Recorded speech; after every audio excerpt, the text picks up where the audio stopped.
Assalamualaikum warahmatullahi wabarakatuh.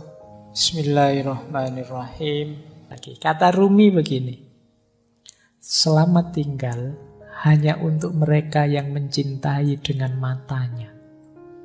Karena bagi mereka yang mencintai dengan hati dan jiwanya, tidak ada yang namanya perpisahan. Nah, kita itu kan patah hati misalnya, itu kan karena jauh, ditinggal, tidak dibersamai lagi. Dia tidak mau lagi dekat denganku. Itu kan kita definisikan sebagai patah hati. Terus kita sedih karena itu. Kalau kita sedih karena itu, kata Rumi, ini kemungkinan kita hanya mencintai dengan media mata. Hanya karena tidak melihat dia di sisi kita, kita menyebut itu perpisahan. Padahal bagi orang yang memang benar mencintai, cinta itu hadirnya dalam hati dan dalam jiwa. Hati dan jiwa itu tidak mengenal perpisahan fisik. Sejauh apapun dirimu, engkau tetap ada dalam diriku. Maka goodbye atau selamat tinggal itu hanya untuk mereka yang cintanya hanya dengan mata, kata Maulana Rumi. Tapi bagi mereka yang mencintai dengan hati dan jiwanya, tidak ada yang namanya perpisahan. Ini boleh juga dipakai dalil bagi mereka yang LDR-an. Ya. Jadi kalau kamu hari ini sedang galau karena LDR-an, kamu kirim quotes-nya Rumi ini padanya. Jadi selamat tinggal hanya untuk mereka yang mencintai dengan matanya. Karena bagi mereka yang mencintai dengan hati dan jiwanya, tidak ada yang namanya perpisahan. Baik. Ini sisi dalamnya cinta berarti memang tidak bisa patah. Kalau memang kita benar mencintai, sebenarnya perpisahan itu tidak mungkin. Karena yang kita cintai pasti akan selalu ada di hati kita dan di jiwa kita. Meskipun dia misalnya, wah ini dia kok nikahnya sama orang lain, ya kita sudah lama. Iya kan, fisiknya sama orang lain, tapi cintamu padanya kan masih ada di sini. Iya. Jadi yo abot rek memang. Tapi kan untuk menghibur diri perlu teori ini. Biar kamu nangismu ndak keras-keras. Jadi ini makanya quote ini jangan dikirimkan ke mantanmu yang sudah punya pasangan ya. Nanti bisa jadi masalah itu. Mantan kok ngirim yang ini, itu bisa trouble itu. Baik, kita lanjutkan ya. Ini salah satu pendapatnya Maulana Rumi. Ini menarik kalimat ini. Biarlah sang pecinta menjadi tercela, menjadi gila, menjadi linglung. Orang yang sadar akan khawatir tentang hal-hal buruk. Biarlah sang pecinta saja. Ini sebenarnya ingin bilang, orang itu kalau memang benar mencintai, dia tidak akan peduli. Dianggap tercela, dianggap gila, dianggap linglung. Ya konteksnya Maulana Rumi ini cinta ilahiyah ya, cinta kepada Allah.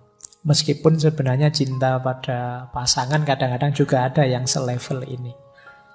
Orang normal yang sadar biasanya tidak seneng dengan disebut gila, disebut orang bingung, disebut kamu itu mbok yang waras. Kita kan orang normal itu tidak seneng begitu. Tapi orang yang mencintai tidak peduli. Disebut tidak waras tidak masalah. Disebut gila juga tidak masalah. Disebut ngeyel juga tidak masalah, tidak apa-apa.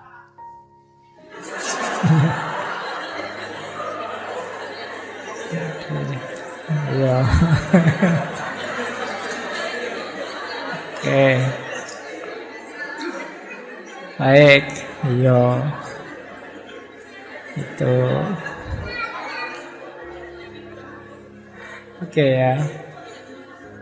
Yang kesenggol langsung bunyi. Nah, baik kita lanjutkan. Jadi tidak masalah bagi orang yang mencintai. Biarlah sang pecinta saja. Itu kayak apa ya? Kayak Dylan yang bilang bahwa biar aku saja, kamu tidak akan kuat.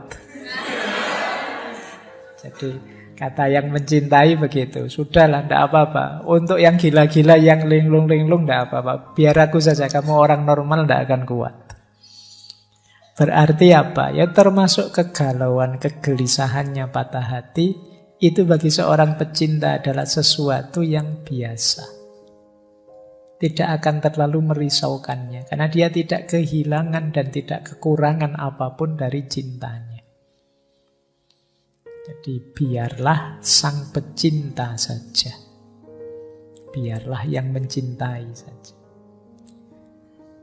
Baik. Masih ada lagi. Kalau ini bahasa saya, kalau kalian punya kemampuan ini, kalian akan bahagia. Kemampuan menikmati penderitaan. Jadi Rumi kan dikenal dengan tarian Darwis berputarnya. Kata beliau begini, menarilah saat lukamu terbuka. Menarilah saat kamu telah merobek perbannya. Menarilah di tengah pertempuran. Menarilah dalam darahmu. Dan menarilah pula saat kamu benar-benar bebas. Jadi ini Rumi menceritakan betapa terjalnya jalan cinta itu.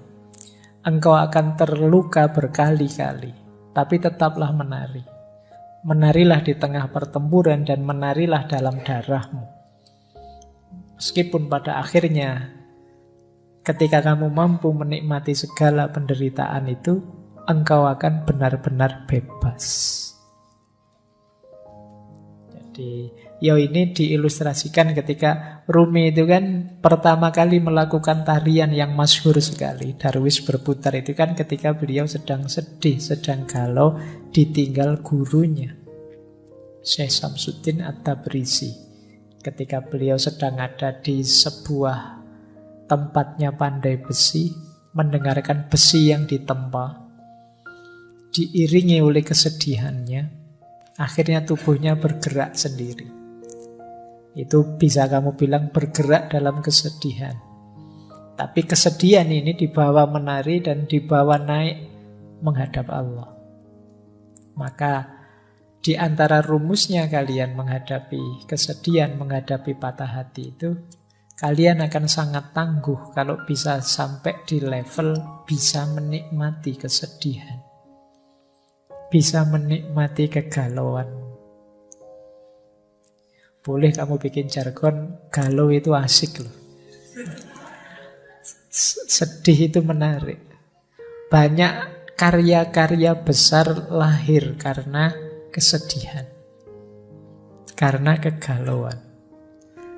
Sering saya bilang, energinya orang sedih, energinya orang patah hati itu luar biasa. Tinggal kamu mampu atau tidak menikmati dan mengelolanya. Jadi, kayak kalian waktu jatuh cinta itu kan energinya juga besar. Tinggal mampu atau tidak kalian mengelolanya. Misalnya orang jatuh cinta itu tiba-tiba jadi puitis. Dikit-dikit nulis puisi. Mbok ya sekalian nulis buku puisi. Lumayan, mumpung kepalamu sedang meledak-ledak, menyala-nyala dengan cinta. Terjemahkan itu dalam kreativitas. Orang jatuh cinta misalnya, itu semangat-semangatnya melayani, membahagiakan yang dicintai. Mbok yo yang dicintai itu mengarahkannya untuk yang produktif, kreatif. Kalau kamu cinta padaku, ayolah kamu lulus semester 7. Kalau kamu cinta padaku, lu ini kan energinya jadi luar biasa. Diarahkan ke yang positif, kreatif gitu loh. Jangan hanya minta yang kecil-kecil, yang sepele-sepele. Kalau cinta padaku, mau neraktir aku ndak sepele itu. Mintalah yang lebih monumental. Jadi itu yang saya maksud energinya. Karena biasanya ketika yang meminta yang dia cintai, itu dia bisa tenaganya berkali-kali lipat. Kecerdasannya meningkat berkali-kali lipat. Hanya karena ingin membahagiakan yang dicintai. Maka seperti yang disampaikan oleh Rumi ini, menarilah saat lukamu terbuka. Menarilah saat kamu merobek perban. Menarilah di tengah pertempuran. Menarilah dalam darahmu. Menarilah pula saat engkau benar-benar bebas. Pada puncaknya, cinta akan membuatmu bebas. Yang paling jelas ya bebas dari belenggu ego dirimu sendiri. Orang mencintai itu kan ketika orang yang bisa menaklukkan dirinya sendiri. Baik, saya lanjutkan. Nah, Maulana Rumi juga pesan pada kita, rasa sakit yang kamu rasakan ini adalah membawa pesan. Dengarkan mereka. Jadi ini latihanlah mendengarkan lukamu sendiri. Latihanlah memahami pesan yang dibawa oleh kesedihan dan dukamu. Maka jangan terlalu hanyut emosional oleh pengalaman pahit yang kamu miliki. Tapi coba dengarkan, ada pesan apa? Ada hikmah apa yang bisa kamu raih? Yo karena yang pesan ini Maulana Rumi, yo berarti perhatikan dia memberitahumu apa dalam rangka meningkatkan kedekatanmu kepada Allah. Dalam rangka menghidupkan cintamu kepada Allah. Peristiwa pahit apapun coba kamu dengarkan. Dia membawamu pesan apa, membawakanmu pesan apa yang itu membuatmu tambah dekat pada Allah. Jadi pesan yang arahnya ke sana. Dengarkan. Karena ketika Allah menetapkan sesuatu, pasti tidak ada yang sia-sia. Termasuk menetapkan patah hatimu. Pasti Allah tidak sedang iseng, tidak sedang saya coba anak ini kalau tak bikin patah hati kayak gimana, pasti tidak sekedar itu. Pasti Allah ingin sesuatu yang lebih besar dan lebih penting dari itu. Maka penting kita mampu membaca luka, mendengarkan patah hati. Ayat itu kan tidak hanya ayat tertulis, tapi juga ayat-ayat kauniyah. Patah hatimu dan lukamu itu ayat-ayat Allah juga. Coba dengarkan pesannya dari situ. Jangan-jangan mengingatkanmu atau mengujimu atau mendorongmu untuk tambah dekat padanya. Dan seterusnya.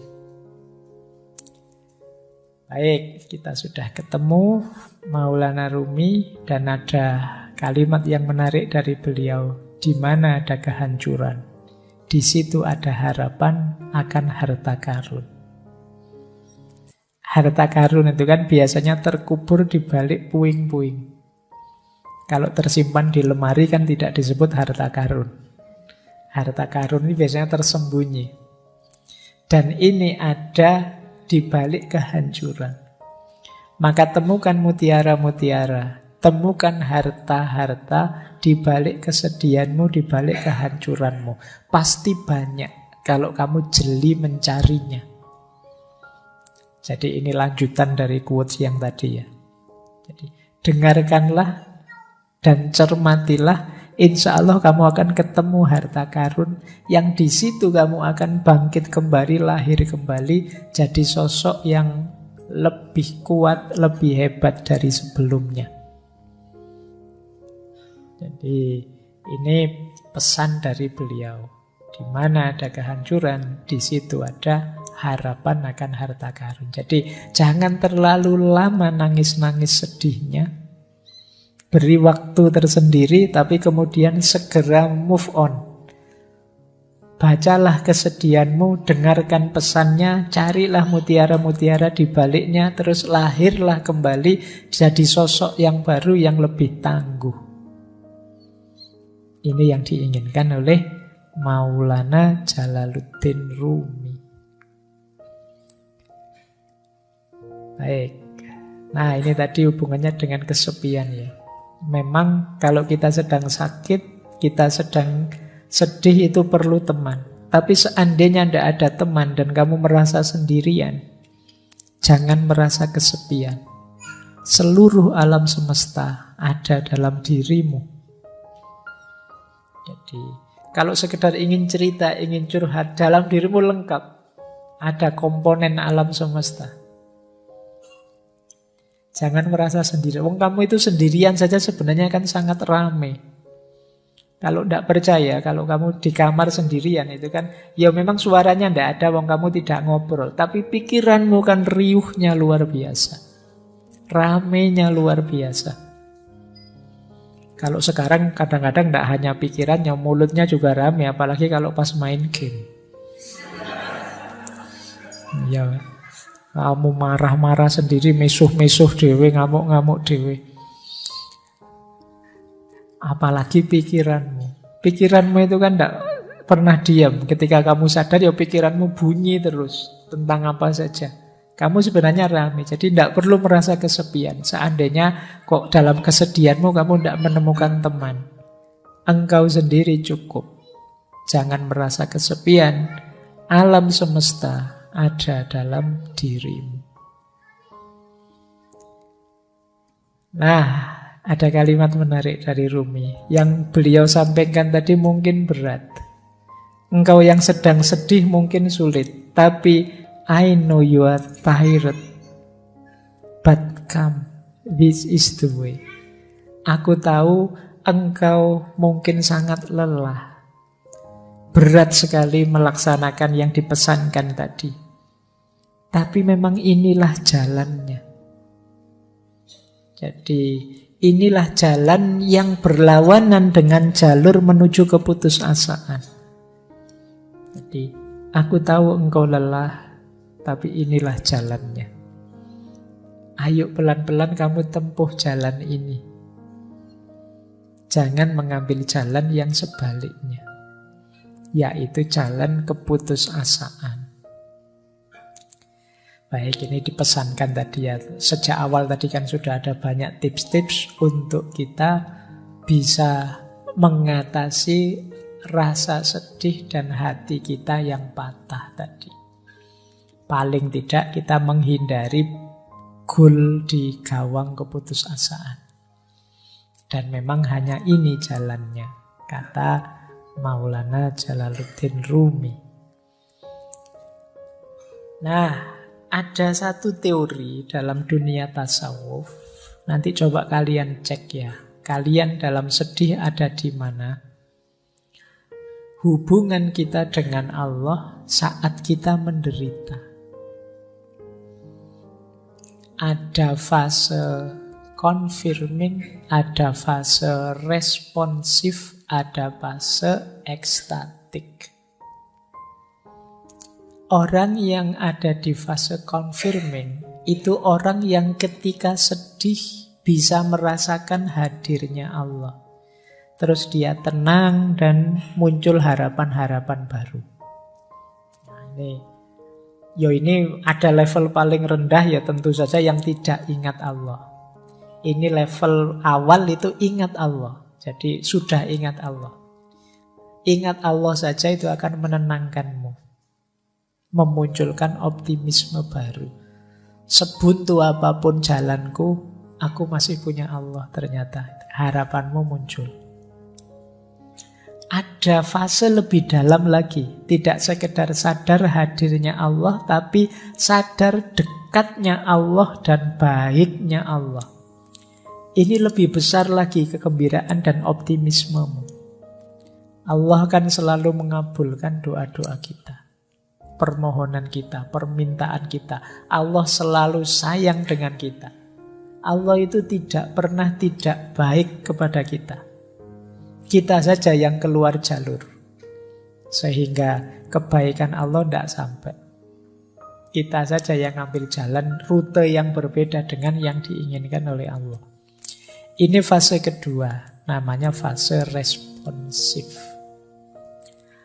Ada fase ketiga lebih dalam lagi.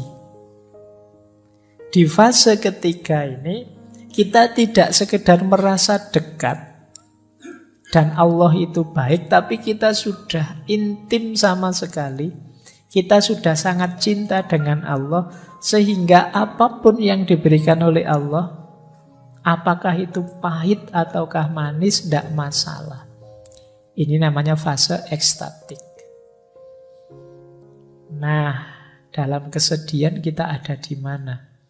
Allah yang hadir dalam diri kita, apakah sekedar confirming, apakah responsif, ataukah sudah ekstatik? Orang yang sudah bisa menikmati kebersamaan dengan Allah, adanya di level ekstatik. Orang yang hanya sadar Allah itu ada kok, Gusti Allah ora sare, itu namanya fase confirming.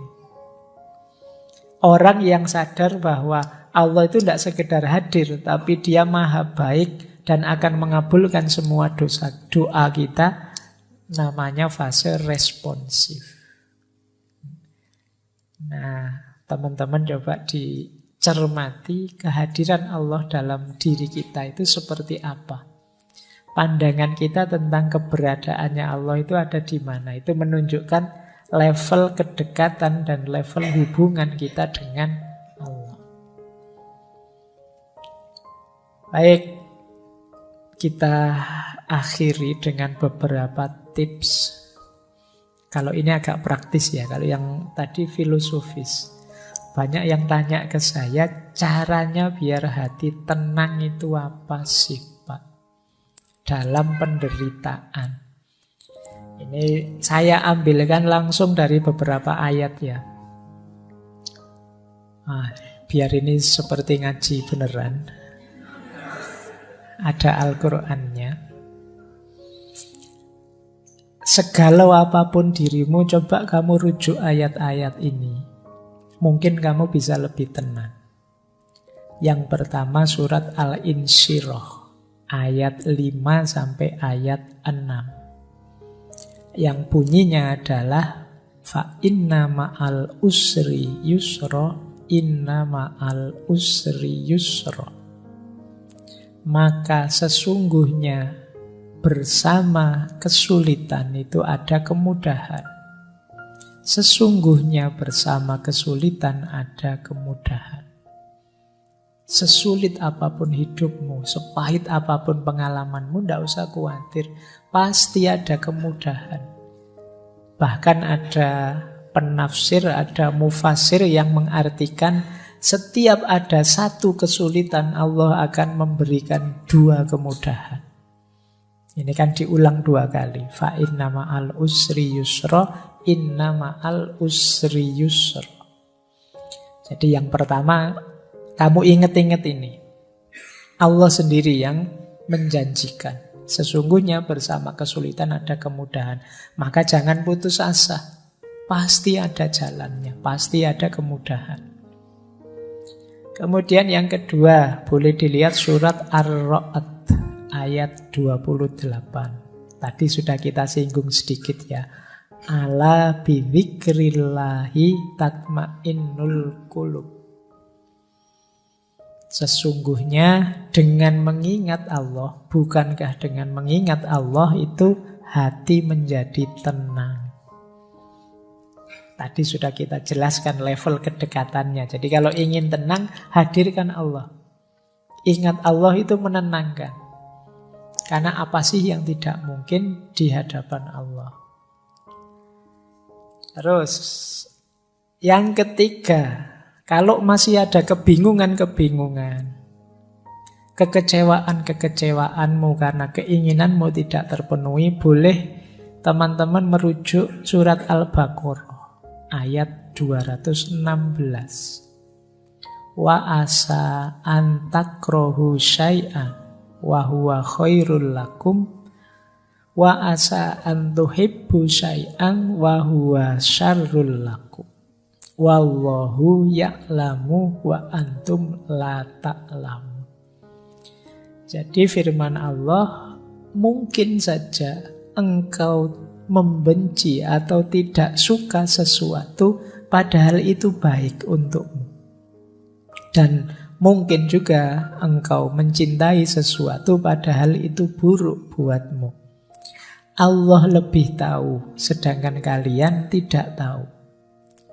Jadi ayat ini mengajarkan kita yang tidak terjadi dari keinginan kita, itu tidak selalu nanti sesuatu yang baik untuk kita. Jadi yang kita sukai bisa jadi itu buruk untuk kita. Allah lebih tahu. Jangan terlalu kecewa, jangan putus asa. Kalau cita-citamu gagal, bukan berarti itu ada kebaikan yang lepas. Bisa saja itu tidak terlalu baik untukmu.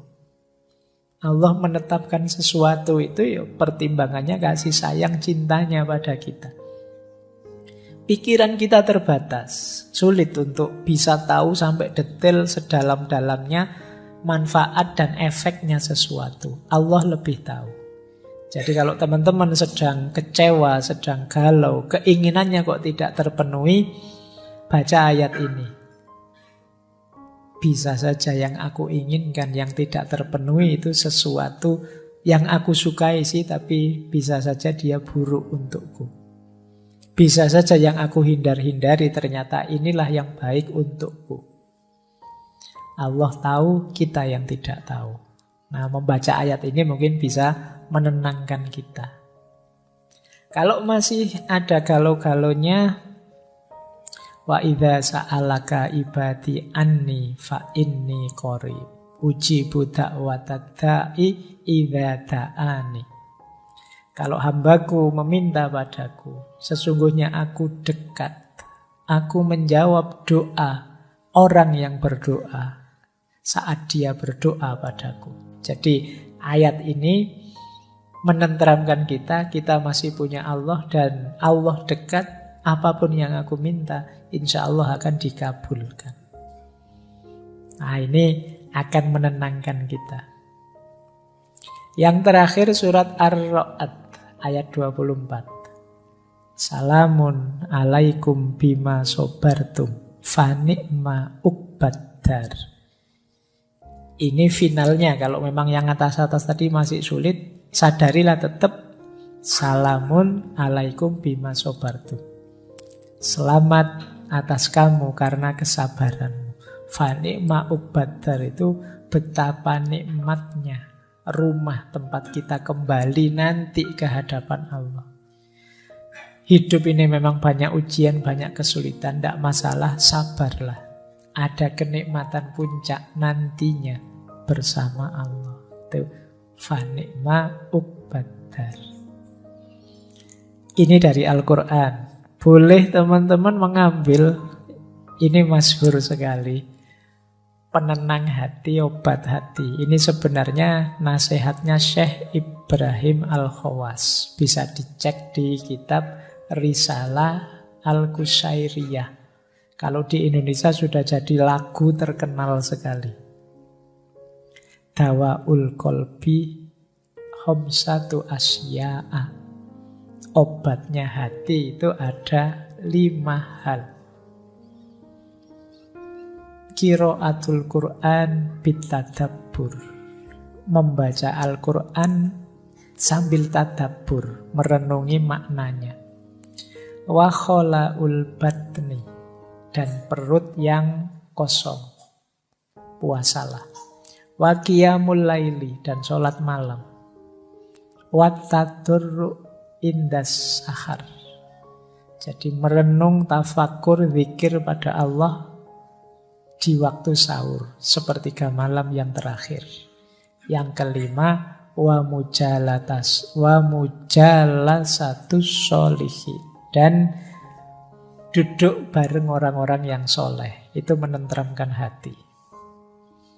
Kita zikir tengah malam, kita zikir sepertiga malam, menenteramkan hati. Kita sholat malam, menenteramkan hati. Kita puasa, menenteramkan hati. Membaca Al-Quran sambil tadabbur, menenteramkan hati. Kalau kita kebingungan, apa yang harus saya lakukan? Pikiranku buntu, sedang stres-stresnya, frustasi-frustasinya. Pilih satu di antara 5 atau lakukan 5-5-nya. Paling tidak kalau kita puasa, kita tidak mikir kegalauan kita lagi, mikir laparnya. Oh, itu kan kita, aduh kapan buka puasa ya. Oke, kamu tidak mikir yang-yangan lagi, terus mikir poso. Makanya kata Rasulullah itu anak-anak muda yang sudah ingin nikah tapi tidak kuat nikah, puasa saja. Puasa bisa jadi benteng. Baik, ini tidak saya jelaskan ya. Dulu ini saya ingat pernah saya jelaskan waktu sesinya Sunan Bonang. Baik, saya tambah satu lagi. Doa. Mungkin teman-teman butuh praktis doa untuk menenangkan hati. Ada banyak doa yang bisa kita baca saat kita sedang galau. Yang pertama, usahakan nanti kalau berdoa ngerti maknanya ya, biar lebih mantap. Doa ini doa anti kesedihan. Yang pertama ini ya, anti males, anti utang. Langsung dari Rasulullah. Allahumma inni a'udzubika minal hammi wal khazani wa a'udzubika minal adsi wal kasali wa a'udzubika minal jubni wal bukhli wa a'udzubika min ghalabatid daini wa qahrir rijal. Jadi, ya Allah, aku berlindung padamu dari kegalauan dan kesedihan. Aku berlindung padamu dari rasa lemah dan rasa malas. Aku berlindung padamu dari sifat pengecut dan sifat bakhil. Dan aku berlindung padamu dari dikalahkan oleh hutang dan ditindas oleh orang.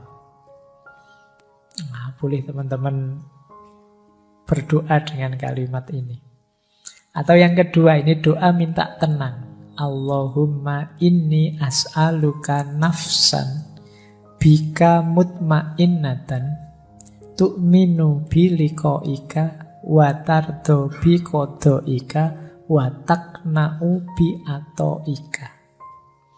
Ya Allah, sesungguhnya aku meminta padamu jiwa yang tenang bersamamu, yang percaya pada pertemuan denganmu, yang ridho pada keputusan-keputusanmu, dan rela merasa cukup dengan apapun pemberianmu. Ini kalau doa ini dikabulkan, insya Allah hidup kita tenang. Yang ketiga ini juga menarik. Kalau patah hati ditinggal pacar, Allahumma ajirni fi musibati wakhluf li khairon minha. Ya Allah, selamatkanlah aku dalam musibahku dan gantilah untukku yang lebih baik darinya. Nah, ya sapa ngerti setelah berdoa ini terus diganti yang lebih hebat dari sebelumnya. Doa yang keempat ini juga menarik. Khawatirnya ketika kita sedang sedih melakukan hal-hal yang tidak seharusnya. Perbanyak membaca ya muqallibal qulub sabbit qalbi ala dinik.